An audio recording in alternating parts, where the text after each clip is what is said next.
तो दोस्तों आज तारीख हो चुकी है 21 जून की, साथ ही में दिन है मंगलवार का। तो आज दिन भर के मुख्य समाचार और देश दुनिया की ताज़ा खबरें आपका भाई लेकर आ चुका है। आइए बिना देर किए चलते हैं सीधे पहली खबर की तरफ। जल्दी मिल सकता है सरकारी नौकरी का बड़ा तोहफा। 1 साल में 1.5 लाख पदों को भरने की तैयारी में है रेलवे। जी हां, भारतीय रेलवे में नौकरी का सपना देख रहे उम्मीदवारों के लिए राहत भरी खबर है। ताज़ा जानकारी के मुताबिक ऐसी खबर आ रही है कि इंडियन रेलवे आने वाले दिनों में बड़ी तादाद में भर्तियां करने वाला है। मीडिया रिपोर्ट के अनुसार IRCTC अगले 1 साल में करीब 1.5 लाख से ज्यादा पदों को भरने की तैयारी में है। जाहिर बात है, इसकी वजह से आने वाले दिनों में जल्दी देश के बहुत सारे लोगों को सरकारी नौकरी मिल सकेगी। आइए चलें अगली खबर की तरफ। आज 21 जून को दोपहर 12:28 पे परछाई हो जाएगी गायब। आइए बताएं क्या है पूरी जानकारी। जी हाँ, आप अपनी परछाई को आमतौर पे अपने साथ ही देखते हैं। ऐसा कहा भी जाता है कि परछाई कभी भी आपका साथ नहीं छोड़ेगी, लेकिन ताज़ा जानकारी के मुताबिक जागरण.com की तरफ से इस खबर को साझा किया गया है, जिसमें ये बताया गया है कि आज दोपहर में परछाई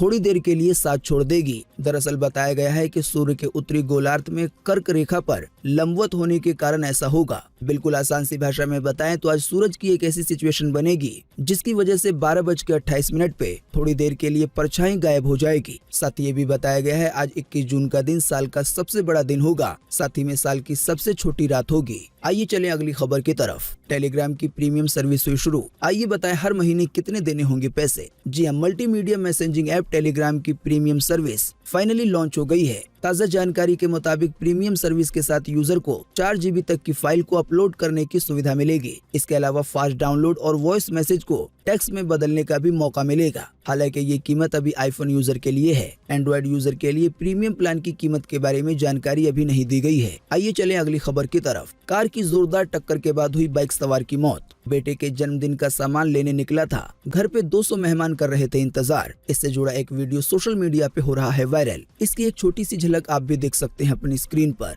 जी हाँ, राजस्थान के पाली के बड़ बनाड़ हाईवे पर तेज रफ्तार SUV कार ने बाइक सवार किसान को टक्कर मार दी। टक्कर इतनी तेज थी कि किसान बाइक सहित पलटी खाते हुए 50 फीट दूर जाकर गिरा। टक्कर होने के बाद गंभीर हालत में हॉस्पिटल में ले जाया गया, जहां देर रात इलाज के दौरान उसकी मौत हो गई। आपको बता दें, यह हादसा अभी हाल ही में बीते रविवार का है। मरने वाले के एक दोस्त ने बताया है कि भेराराम के बेटे दीपक का 21वां जन्मदिन था। घर पे 200 मेहमानों का खाना था। हलवाई ने कुछ सामान मंगवाया था, जिसे लेने भेराराम बाइक पे बाजार गया हुआ था और तभी यह हादसा हुआ और भेराराम की मौत हो गई। दुनिया भर में आज मनाया जाएगा योग दिवस, यानी कि इंटरनेशनल योगा डे। आइए बताएं इस बारे में ज्यादा जानकारी। जी हाँ, हर साल 21 जून को अंतर्राष्ट्रीय योग दिवस मनाया जाता है। दुनिया के तमाम देश योग के महत्व को समझते हुए योग दिवस मनाते हैं। योग का अभ्यास शरीर और दिमाग की सेहत के लिए बहुत ही फायदेमंद होता है। वैसे आप नहीं जानते हैं तो आपको बता दें, भारत के प्रधानमंत्री नरेंद्र मोदी ने 27 सितंबर 2014 को संयुक्त महासभा में दुनिया भर में योग दिवस मनाने का आह्वान किया था। प्रधानमंत्री नरेंद्र मोदी के प्रस्ताव को संयुक्त राष्ट्र महासभा ने स्वीकार कर लिया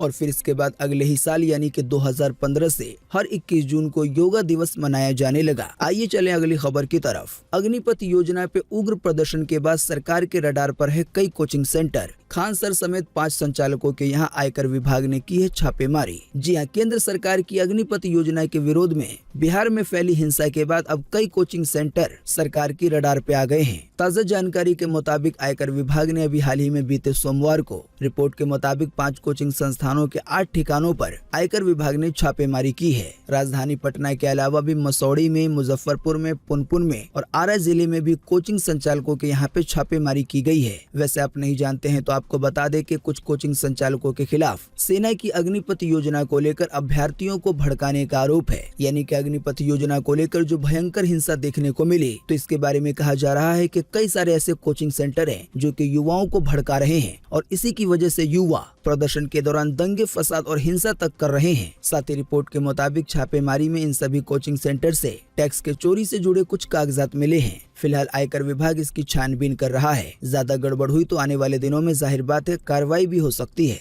आइए चले अगली खबर की तरफ। अग्निपथ योजना के खिलाफ प्रदर्शनों पर PM मोदी बोले कि अभी बुरी लग सकती है ये योजना, लेकिन समय आने पे इसका फायदा मिलेगा। जी हाँ, सैन्य भर्ती के लिए केंद्र सरकार द्वारा घोषित अग्निपथ योजना के खिलाफ भयंकर प्रदर्शनों और विपक्ष की आलोचनाएं की पृष्ठभूमि में प्रधानमंत्री नरेंद्र मोदी ने अभी हाल ही में बीते सोमवार को कहा कि कई फैसले और सुधार अस्थायी रूप से अप्रिय यानी कि नापसंद होते हैं, लेकिन समय के साथ देश को उनका फायदा मिलता है। हालांकि इस दौरान PM मोदी ने प्रदर्शन के बारे में खुलकर बात नहीं की। बस इशारों इशारों में ये बताने की कोशिश की कि कई सारे ऐसे फैसले होते हैं, कई सारी ऐसी योजनाएं होती हैं जो कि शुरू में देखने में तो घाटे वाली लगती हैं, लेकिन आने वाले समय में उससे फायदा होता है। पीएम मोदी को लेकर एक और बड़ी जानकारी देखें अगली खबर में। थम नहीं रहा है अग्निपथ योजना का विरोध। आज तीनों सेना के प्रमुखों से मुलाकात करेंगे पीएम मोदी। जी हां, तीनों सेना के प्रमुखों से आज मंगलवार को प्रधानमंत्री नरेंद्र मोदी अलग अलग मुलाकात करेंगे। जाहिर बात है इस मुलाकात में अग्निपथ योजना पर ही सबसे बड़ी चर्चा होगी। वैसे आप नहीं जानते हैं तो आपको बता दें कि देश भर में अग्निपथ योजना को लेकर चाहे जितनी ज्यादा भी हिंसा हो रही हो, इन सब हालात के बीच भी सरकार और सेना की तरफ से ये साफ कर दिया गया है कि अग्निपथ योजना वापस नहीं ली जाएगी। दोस्तों, इस योजना के प्रदर्शन को लेकर एक और बड़ी खबर आ रही है। देखें इसकी ज्यादा जानकारी अगली खबर में। अग्निपथ स्कीम के विरोध में उतरे किसान संगठन आने वाले 24 जून को करेंगे देशव्यापी प्रदर्शन। जी हां, देश भर में मोदी सरकार की अग्निपथ स्कीम का विरोध चल रहा है। इसको लेकर कई राज्यों में उग्र प्रदर्शन भी हो रहे हैं, लेकिन सरकार और सेना ने ये साफ कर दिया है कि तीनों सेनाओं में सैनिकों की भर्तियां अब इसी स्कीम के तहत की जाएंगी। अभी हाल ही में बीते सोमवार को इस योजना के खिलाफ कई संगठनों ने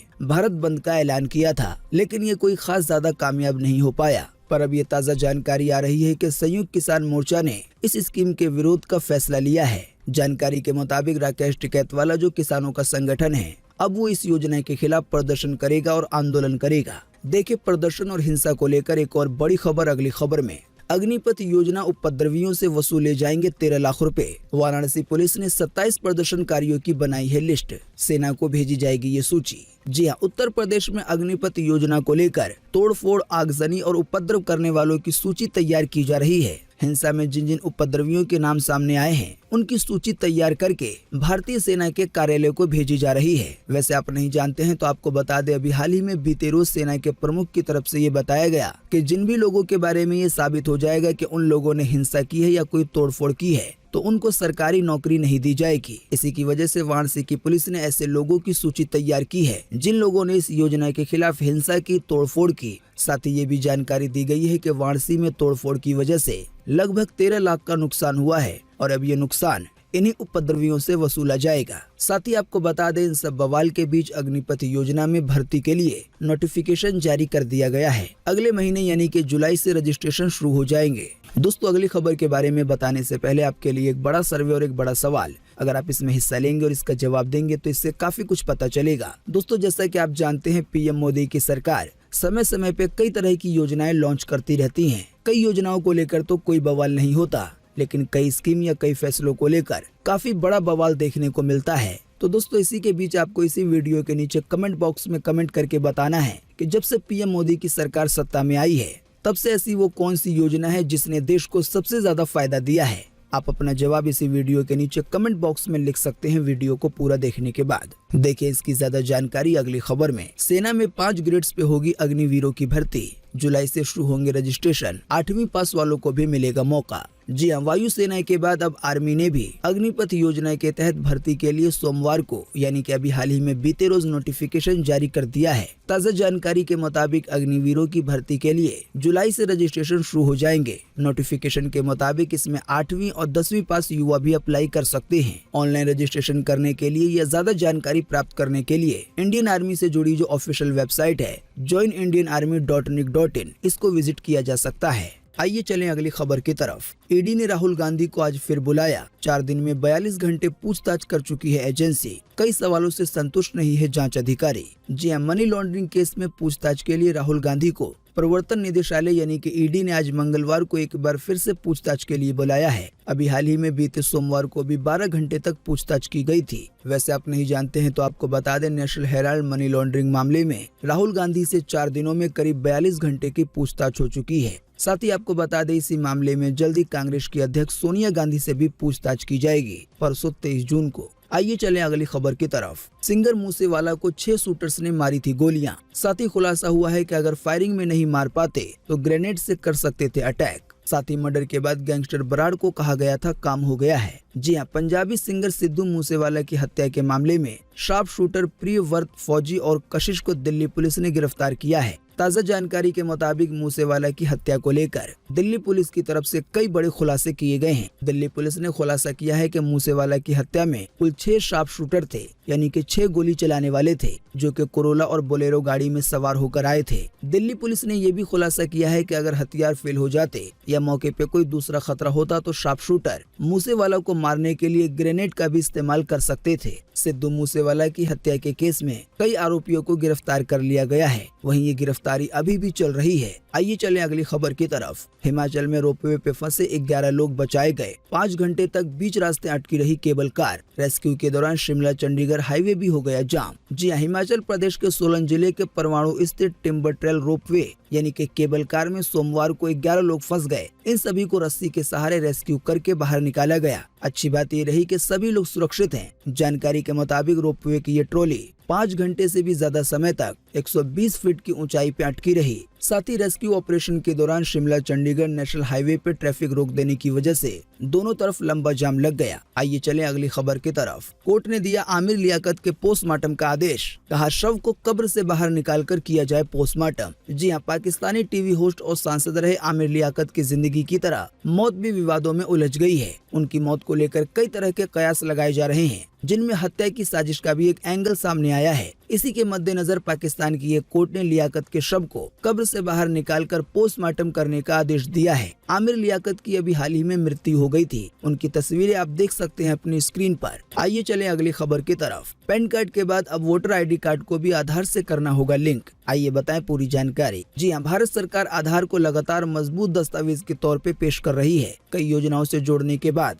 अब आधार कार्ड को अन्य दस्तावेजों के साथ लिंक किया जा रहा है। पैन कार्ड से लिंक करने की अनिवार्यता के बाद अब आधार कार्ड को वोटर ID से भी लिंक करना होगा। बताया गया है इसका सबसे बड़ा फायदा ये होगा कि फर्जी मतदाता पे रोक लग सकेगी। यानी कि कई सारे लोग ऐसे हैं जो कि एक ही पहचान पत्र से कई बार वोट देते हैं, या कई लोगों के 2-3 पहचान पत्र बने हुए हैं तो वो उन सब का इस्तेमाल करते हैं। तो इन सभी चीजों पे रोक लग सकेगी, क्योंकि जब पहचान पत्र को आधार कार्ड से लिंक कर दिया जाएगा तो जाहिर बात है बिल्कुल आसानी से ये पता लगाया जा सकेगा कि किसके नाम पे कितने पहचान पत्र हैं। आइए चलें अगली खबर की तरफ। सऊदी अरब ने तुर्की, भारत, इथोपिया और वियतनाम के लिए कोरोना यात्रा प्रतिबंध हटाया। जी हां, सऊदी अरब ने तुर्की, भारत, इथोपिया और वियतनाम की यात्रा करने वाले अपने नागरिकों पे बीते सोमवार को कोरोना यात्रा प्रतिबंध हटा दिया है। आप नहीं जानते हैं तो आपको बता दें, अभी हाल ही में कोरोना के मामले बढ़ने से सऊदी अरब की तरफ से एक बार फिर से कई देशों को लेकर यात्रा पे पाबंदी लगा दी गई थी। हालांकि अब ताज़ा जानकारी के मुताबिक सऊदी अरब ने अपने नागरिकों के लिए कई देशों से ये प्रतिबंध हटा दिया है। आइए चलें अगली खबर की तरफ। सॉवरेन गोल्ड बॉन्ड की बिक्री होगी आज से शुरू। आम दाम के मुकाबले में सस्ता मिलेगा सोना। जी हां, सरकारी स्कीम सॉवरेन गोल्ड बॉन्ड योजना के तहत आप सोने सस्ते दाम में ले सकते हैं। समय समय पे कुछ दिनों के लिए सरकार की तरफ से ये स्कीम शुरू की जाती है। इस वाली स्कीम के तहत जो भी लोग सोना खरीदते हैं निवेश करने के लिए, तो उनको आम दाम के मुकाबले में प्रति ग्राम के हिसाब से 50 रुपए सोने सस्ते में मिलता है। ताज़ा जानकारी के मुताबिक इस बार स्कीम की शुरुआत बीते सोमवार से हो चुकी है और ये आने वाले 5 दिनों तक चलेगी। बताया गया है इस वाले स्कीम में आपको 1 ग्राम सोने के लिए 5091 रुपए देने होंगे। ये इसका इशू प्राइस है। आइए चलें अगली खबर की तरफ। राशन कार्ड धारक गरीबों को नहीं मिलेगा मुफ्त राशन का गेहूं, इसके बदले अब केवल दिया जाएगा चावल। जी हां, केंद्र यानी कि भारत सरकार हर महीने देश के गरीबों को फ्री में राशन देती है। जैसा कि आप जानते होंगे, राशन कार्ड के जरिए गेहूं और चावल दिया जाता है। हालांकि अभी हाल ही में कुछ दिन पहले ये खबर आई थी जिसमें ये बताया गया था कि गेहूं की कमी और इसके दाम बढ़ जाने के कारण देश के कई हिस्सों में राशन कार्ड पे गेहूं नहीं मिलेगा, बल्कि गेहूं के बदले चावल ही दिया जाएगा। तो फिलहाल की ताज़ा जानकारी के मुताबिक अब इस पे अमल भी शुरू हो गया है। सरकार की फ्री राशन वाली योजना के तहत हर महीने एक व्यक्ति पर 3 किलो गेहूं और 2 किलो चावल दिया जाता था, पर अब नए फैसले के बाद टोटल 5 किलो चावल दिया जाएगा, यानी कि गेहूं नहीं दिया जाएगा। आइए चलें अगली खबर की तरफ। रूट कैनाल के कन्नड़ एक्ट्रेस का चेहरा बिगड़ा। स्वाति सतीश को एस्थेनिया के बजाय सैलिसिलिक एसिड दिया गया, सर्जरी हो गई फेल। चेहरे को थोड़ा सा निखारने के चक्कर में बदल गई सूरत। इससे जुड़ी कुछ तस्वीरें आप देख सकते हैं अपनी स्क्रीन पर। जी हाँ, कन्नड़ एक्ट्रेस स्वाति सतीश ने हाल ही में रूट कैनाल सर्जरी करवाई थी, जो कि उन्हें काफी ज्यादा भारी पड़ गई है। गलत ट्रीटमेंट के कारण स्वाति सतीश का चेहरा बिल्कुल ही बिगड़ गया है। खराब सर्जरी के बाद उनकी कुछ फोटोज भी सोशल मीडिया पे वायरल हो रही है, जिसमें आप खुद ही फर्क देख सकते हैं कि पहले उनकी तस्वीर कैसी थी सर्जरी से पहले और बाद में कैसी हो गई है। स्वाति ने अपनी इस हालत का जिम्मेदार डॉक्टर को ठहराया है और गलत ट्रीटमेंट करने का आरोप लगाया है। आइए चलें अगली खबर की तरफ।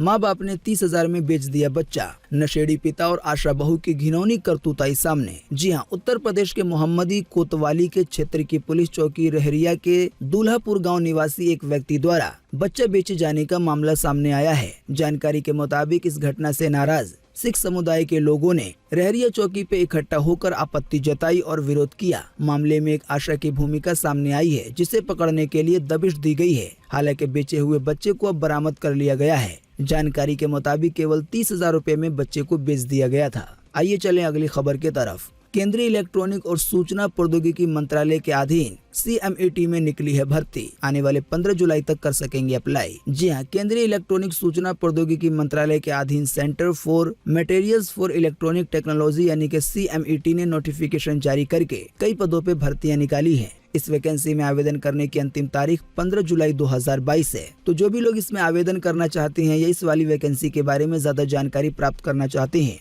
तो वो ऑफिशियल वेबसाइट cmet.go.in को विजिट कर सकते हैं। आइए बताएं आपको एक और वैकेंसी के बारे में। सुप्रीम कोर्ट ने जूनियर कोर्ट असिस्टेंट के 200 पदों पे निकाली है भर्ती। इसमें आवेदन की अंतिम तारीख है 10 जुलाई। जी हां, सुप्रीम कोर्ट ने जूनियर कोर्ट असिस्टेंट के पदों पे भर्तियां निकाली हैं। इस वाली वैकेंसी की ज्यादा जानकारी प्राप्त करने के लिए या ऑनलाइन आवेदन करने के लिए आप इससे जुड़ी ऑफिशियल वेबसाइट sci.go.in को विजिट कर सकते हैं। आइए चलें अगली खबर की तरफ। बीते रोज एक बार फिर से मिले 12,000 से ज्यादा नए मामले कोरोना वायरस के। इसी दौरान फिर गई 18 लोगों की जान। जी हाँ, बीते रोज लगभग 24 घंटे में एक बार फिर से 12,000 से ज्यादा नए मरीज मिले हैं कोरोना वायरस के। इन नए मरीजों के मिलने के बाद अब देश में एक्टिव केसों की संख्या 76,700 हो गई है। यानी कि अभी देश में कोरोना वायरस के इतने मरीज हैं। साथ ही जैसा कि हमने आपको बताया, इसी दौरान 18 लोगों की फिर जान गई है कोरोना के कारण। हाँ, लेकिन अच्छी बात ये रही कि इसी दौरान 8500 से ज्यादा लोग ठीक भी हुए हैं। ये पूरा अपडेट था सीधे भारत सरकार की अपनी वेबसाइट mygov.in की तरफ से। आइए चलें अगली खबर की तरफ। आज 21 जून को पूरे देश में ये रहेगा मौसम का हाल। मौसम विभाग ने जारी किया है मौसम का पूर्वानुमान। जी हाँ, मौसम विभाग के अनुसार अगले 24 घंटे के दौरान तमिलनाडु में, लक्षद्वीप के कुछ हिस्सों में, छत्तीसगढ़ के भी कुछ हिस्सों में, आंतरिक उड़ीसा में, मध्य प्रदेश के कुछ हिस्सों में, उत्तर पश्चिमी और पूर्वी राजस्थान में, पंजाब में, हरियाणा में, दिल्ली में, पश्चिमी उत्तर प्रदेश में, उत्तराखंड में, जम्मू कश्मीर में, तेलंगाना में, आंतरिक कर्नाटका में, साथ ही अंडमान निकोबार द्वीप समूह में आज हल्की से मध्यम बारिश की संभावना है। इसके अलावा भी असम के पश्चिमी हिस्सों में, सिक्किम में, उप हिमालय पश्चिम बंगाल में, केरल के कुछ हिस्सों में, तटीय कर्नाटका में, कोंकण में, गोवा में, साथ ही मुंबई में, इसके अलावा दक्षिणी गुजरात में हल्की से मध्यम बारिश की संभावना है। मौसम की ये जानकारी थी स्काईमेट वेदर की तरफ से। तो दोस्तों, आज 21 जून 2022 के यही मुख्य समाचार और बड़ी खबरें थी। वीडियो देखने के लिए आपका बहुत बहुत धन्यवाद। Thanks for watching.